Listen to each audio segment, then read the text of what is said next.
So my experience in relief and grief was actually really good. I took a chance to listen, which in normal therapy, I found that you do a lot of talking. This was more of a listening challenge for me. And what I found out is that you do not have to suffer with grief.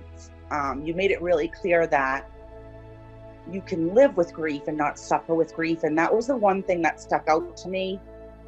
And I actually remind myself of it pretty often, with normal other, like I deal with depression, major depressive disorder and things like that. So in ADD, grief on top of it is just, I have got to deal with this. Like it is not going to go away, and that's what led me to sort of research and start looking. And like I said, I stumbled on this and it turned out to be a turning point for me. So I'm more than happy to share that. What I took away from relief and grief, first and foremost, is that you're not alone. You are not alone. Like when this is happening to you, or when it was happening to me specifically, you feel like you're the only person in the world, or you feel like this is my new normal and I just have to learn to live with it. It really isn't the case. You're not alone, and there are millions of other people out there just like you, and perhaps even worse or maybe better, but they're in a similar situation.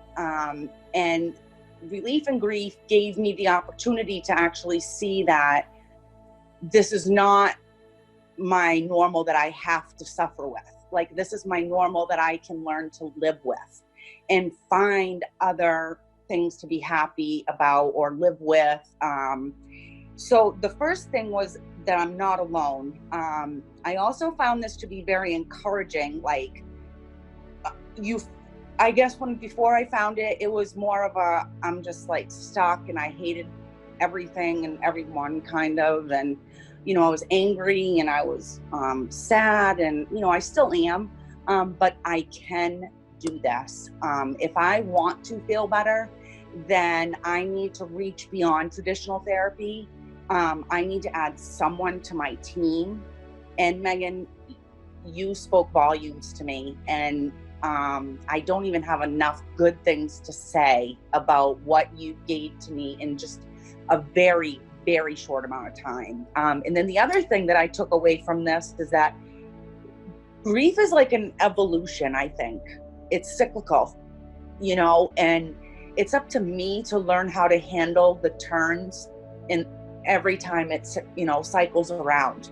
It might not be the same step every time, but whatever step it is that I'm dealing with at that particular time, I need to learn to recognize that and what to do with it in order to get through it.